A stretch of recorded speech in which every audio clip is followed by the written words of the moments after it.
Hello, guys. Welcome to this episode of Unravel. It's very impromptu, very spontaneous.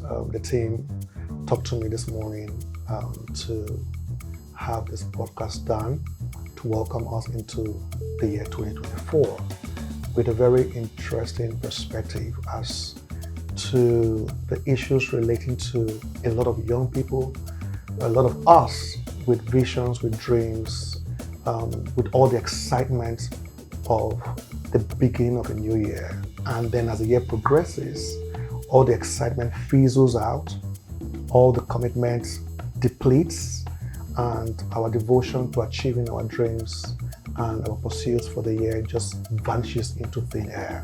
What do we do to tame these concerns? How do we maintain this consistency from the start of the year to the very last day of the year? How do we embrace the very things that we prospect, that we dream about, that we hope for every new year? It's become a culture that at the start of the year we have so much talk, fasting and praying, many vision writing, many planning, many dreaming, and then somewhere there is a disconnect. What is the reason for this huge disconnect between people and their yearly dreams? So that's going to be the conversation today, and we hope to break some grounds as to why there's such a huge disconnect.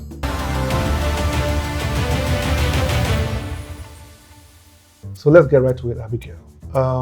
You guys hassled me and this morning about this discussion, Okay. and I understood the need for it, and that's why I decided that I think we should go ahead and talk about why there's such a disconnect with people somewhere in the year, after they begin the year with so much excitement, with so many prospects, so many dreams, visions, but somewhere along the year, after we're done with our 21 days fasting, our 40 days fasting, our vision planning, our retreats, somewhere along the year, it looks like there's a huge disconnect between the dreams we had for the year and the reality we are seeing for the year.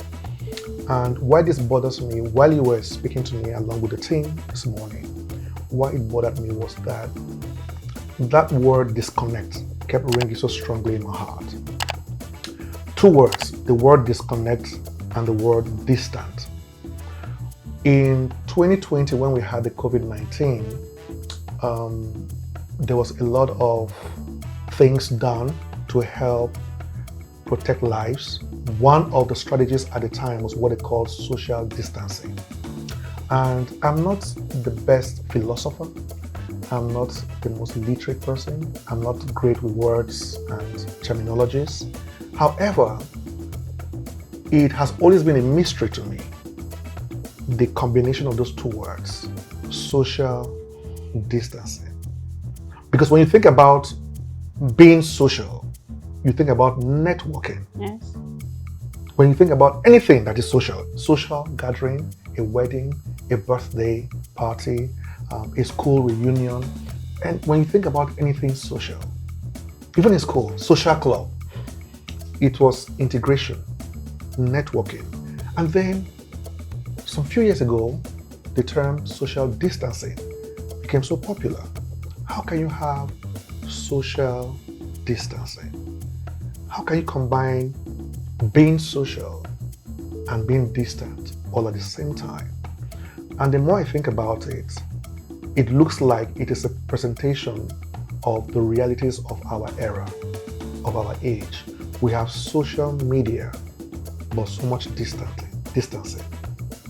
So even in social media, there's social distance. We have a social media platform where everyone is putting their best pictures, having 20,000 likes. But there's never been such distancing in any generation as we have in our generation. Social distancing is happening in marriages, in schools, in friendships.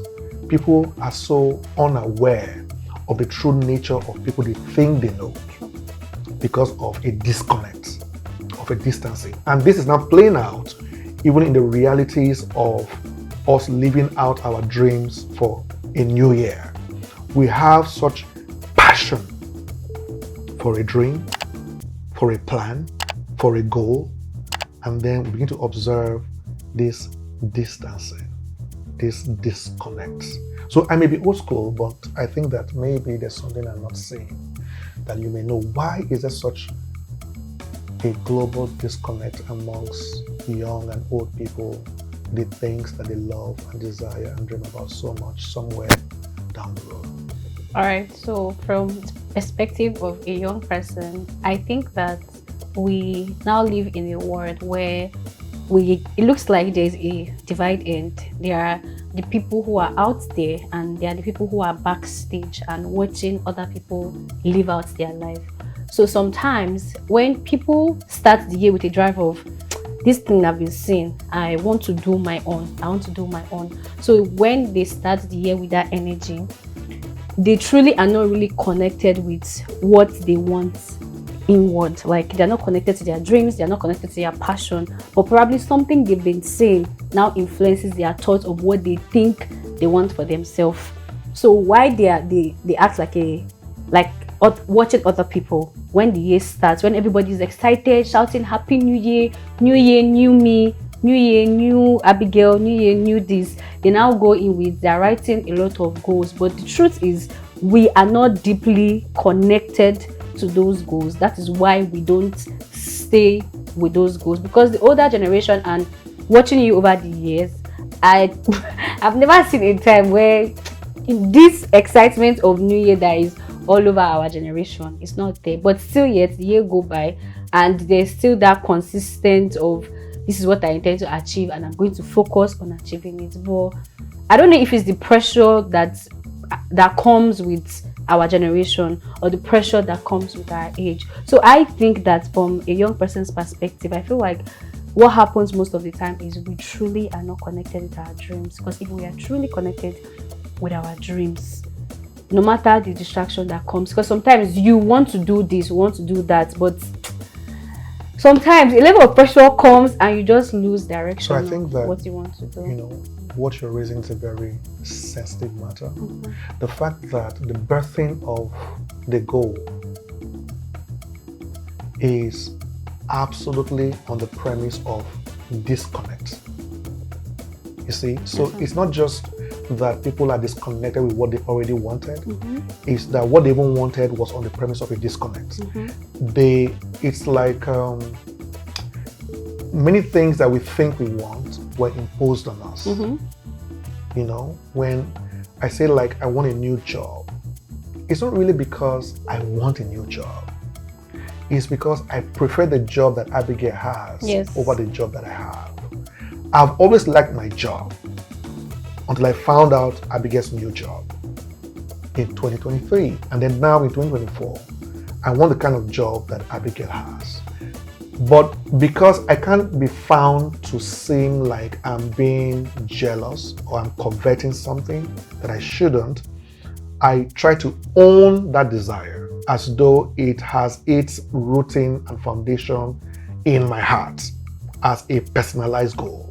I have always wanted a new job. However, that goal may have stemmed from coveting something that somebody else has or looks like they have. Because right now we even have to evaluate what we think people have. Many times the things that we think people have, they truly don't have it. It looks like it, but it is not it, right? So there are many things that we are looking at, and what we are seeing isn't what it is. Even when we are seeing the accomplishments of our friends, our siblings, our relatives, many times what we see isn't what it is. So it's really a bother and even quite disturbing to think that many of the things that we are writing down as our visions for the year are visions that were imposed on us by some external factor, either by people that we see, by things that we hear, or maybe even by well-meaning people who say, you should get a better job. I think you should lose some weight. You're looking fat too. You know what I'm saying? I suddenly feel like I'm too big. Meanwhile, there's nothing wrong with your weight. you are doing well, you are eating well, but for some reason, someone says to you, now wow, Abby, you don't chop all. And then suddenly you're not under pressure. I've got to lose some weight. And then you begin an unhealthy habit of unhealthy eating to lose the weight that you needed in the first place. You know what I'm saying? And I think that we need to begin to now trace the problems back to where our dreams are being birthed from. Yes. The dreams that we have for the year, who is giving birth to those dreams? Is it from pictures on social media? Is it from conversations with friends and family? Or is it truly something that God is inspiring in your spirit to become or to achieve? If we can't sort out that foundational question, then there's bound to be an irrevocable disconnect. You can't just take ownership of a dream that you didn't even own the foundation of, right? And number two thing I like to say here is many times we don't even know what we should desire. Even if we're not suffering from any external influence, we can't even connect with ourselves to the degree that we can unravel what we think we need for the next phase of our lives. I have friends who are quite comfortable. Many of them will say things like, I've got 5 naira, but I don't know what to do with it. I've got 10 naira here, but I don't know what to do with it. So it's one thing to have 10 naira. It's another to know what we will do with it. Some people have talents, gifts, and visions, but they truly have no idea how to direct it. So they are somewhere in December after Christmas, and then the season of retreating begins, where people are now, shrinking back into their shells to plan and project. But somewhere they can't even tell themselves what they think they need for the next season. That in itself is a corruption of the system. That we can't train our minds, or our minds have not been trained enough to discern our prevailing needs, or our prospective needs, or our next version of ourselves. That's a big problem. I should be able to tell the Apeh I want to see in 2024. I should be able to tell the Apeh I failed to become in 2023. Not the Apeh that Abigail would have me be. You see that now? And many of us can't even bring ourselves to thinking about the Apeh that I need to be. About 2 years ago, you can recall this. We had a meeting at the office for the foundation, the ministry, and all that. And I said to you guys that for 2022 and maybe 2023, it's going to be a year of quietness. So what I knew was required in my life at the time was quietness. And for that reason, I had to turn down many invitations to speak and preach in different meetings. Many of the events that we would normally have at the foundation level and ministry level, we canceled them. Because I said to you guys, I am away from the microphone for the next 2 years. That is the me I need to become. Now, the me that I knew I had to become required less visibility. You see that now? That is not necessarily an attractive desire. People want to be seen. People want to be heard. Then how can you say, Apeh, you want to be quiet for the next 2 years? And the reason for that was because there were aspects of my life that required consolidation. Aspects of our ministry, aspects of our businesses, aspects of our brands, that needed structuring and some kind of attention and some internalized structuring as well. And being busy was going to be a distraction to that goal. And to achieve those goals, I had to withdraw. But how many people are so self-aware and have that integrity with themselves to admit what they require in the next phase of their life? So there are two concerns here.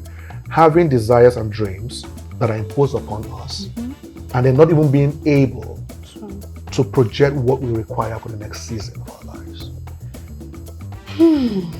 It's very disturbing. Yeah, it's very, very disturbing. So truly, in as much as we are setting our goal for 2024, we must ensure, first of all, to check where and what is behind the source of our dreams, our visions, our goals. What exactly is birthing it?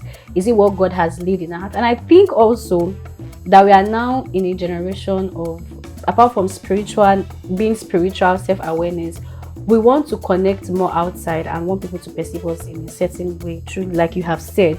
So I think one of the ways that would help us stay more connected with our dreams is we should be connected to ourselves, because it's like the social distance. We are now social distance with ourselves. Who we are in the inside and who we are in the open is different. So I think we should first of all connect, like you have said, connect more with ourselves, connect more with our dreams, our desires, with what God will have us do per time, per season. That's one of the ways that would help us truly achieve what we are supposed to achieve in being where we are supposed to be in God's agenda. So sir, I'd also like to know, is there a possibility that you are connected with yourself, you are connected with your dreams, you are connected with your desire, but as the year go by, let's say you keep at it, maybe January, February, March, what if there are a level of probably pressure or things that happen that shifts you or causes a distraction? Is it possible to be distracted? If it's possible to be distracted, what are the things we can put in place? Is it that you do like a mid-year retreat or monthly evaluation to keep yourself in check with your dreams and your vision? So we've talked about connecting with our dreams, knowing the source, connecting, being self-aware. What if in between the year or at some point I start disconnecting from my dream? What can I do to keep myself connected and focused? Yeah, the world as it is fuels distraction more than it fuels focus. Everything funds distraction. Everything. And that's number one fact. Number two, everything, good, bad, or ugly, can become a tool for distraction. Even a good thing. By God's mercies, I'm a father of 3 lovely children. And I would do anything to be a good father to them. However much a blessing our children are to us, they can either fund better focus on the future, or they can fund a distraction. The needs of our children can give me reasons to focus more on personal development. Like, because I've got to be there for my children in the next 20 years, by God's mercies, I want to make sure that I grow myself to be the father that I want to be to them, that I need to be to them, you see? So the blessing that they are is funding a reason to be focused. Or I can become so overwhelmed with parenting that I lose track of everything else that is important in my life. And everything else that's important in my life, from my spiritual life to my work life, to my love life with my wife, every part of my life will form the fabric of becoming a good father to them. Now, if I allow my beautiful children to take me away from everything else because I want to just focus on them, I will end up becoming inadequate for them. So everything has the potential of becoming a distraction. Everything. I could become a man of intense prayer, and I just want to give my time and myself to prayer all the time. That commitment to prayer could be a fuel for focus and personal development. But there is an extreme to that I could do, and I'll become a terrible father and a terrible husband. I'll become even a terrible staff at work, because I should be at the office, but I'm home praying. I should have some time talking to my wife while I'm in the room praying. I should be with my kids, playing with my kids, but I'm in the room praying. That is always praying. And then 10 years come down the road, and I don't even know who the children are. You see that now? So there's got to be an approach to life, knowing that everything has a potential of becoming a distraction. Whatever takes you away from your redefined destiny can become a distraction. All right? So it's the approach to life that needs to be cultured. Many things that we are cutting off is not the problem. If you want to cut off what we think is a source of distraction, you cut off everything. TV can become a distraction. Doesn't mean you don't need to watch TV. You need to watch TV. You need to be entertained. You need to watch the news. You see that now? So the TV is not the problem. It is how long you are spending on the TV that's the problem. Are the children the problem? Because I said children can become a distraction, so you want to go and give them out for adoption. No, the children are not the problem. It is how you create the balance that is the problem. Is prayer the problem? No. We ought to pray always. But should we pray at the expense of everything else? No, we shouldn't do that. So prayer is not the problem. So everything can become a distraction. So when you enter the year, knowing that everything has a potential to become a distraction, you will now need to start regulating that balance system. How do I respond to anything and everything? Because ultimately, the concept of distraction is very powerful. The concept of distraction is not in the object of distraction. It's very powerful. The emphasis of distraction is in your response to the object of distraction. Do you see that now? Okay. So is my phone the distraction? No. I need my phone. It is my response to the phone that generates the distraction. So ultimately, if you think about it closely, you are absolutely responsible for the distractions in your life. True. Because almost every object of distraction is also a necessity in your life. Even your friends that seem to be distracting you, you may need them. However, the way you respond to them or respond to their demands for your attention, because they may say, hey, Abby, let's hang out. It doesn't mean you must hang out with them. No, I'm sorry, I can't come with you. Does it mean you should cut them off completely? You don't have to necessarily do that. But your response to the object of distraction usually is what gives birth to distractions. But the object itself is not always the problem. Because many times they are indispensable uses for those objects, whether they are people or they are things. Okay, so what I would say is young people need to watch the state of their hearts, what they respond to and what they don't respond to. Sometime this year, we're going to have a podcast where we're going to be talking about staying with what stays, right? And part of that conversation is to know where to devote your attention to, what is worth your time. And people don't know how to create that calibration. What do I give my heart to? So when you have a plan and a dream for the year, the first thing is to evaluate even the dream and that plan. Is it worth your time? Is it worth your year? Is it what you should be doing? Or is it something somebody else wants you to be doing? If you can answer that question and you can validate that dream and that vision, then you now want to start checking the responses that you have to everything else that could become either a fuel for distraction or a fuel for focus. Because everything has a potential to be a distraction, can also become a potential to be an asset to focus, depending on your response. So what we should check this year is our feedback system. What is your feedback system to pain? What's your feedback system to growth? What's your feedback system to success? Because sometimes your feedback system to success can lead to a major failure. Sometimes your feedback to failure can lead to major success, but it's down to the feedback system, the response system. Wow. I think that we need to bring this conversation to a close, all right? Yes, sir. You have a closing thought?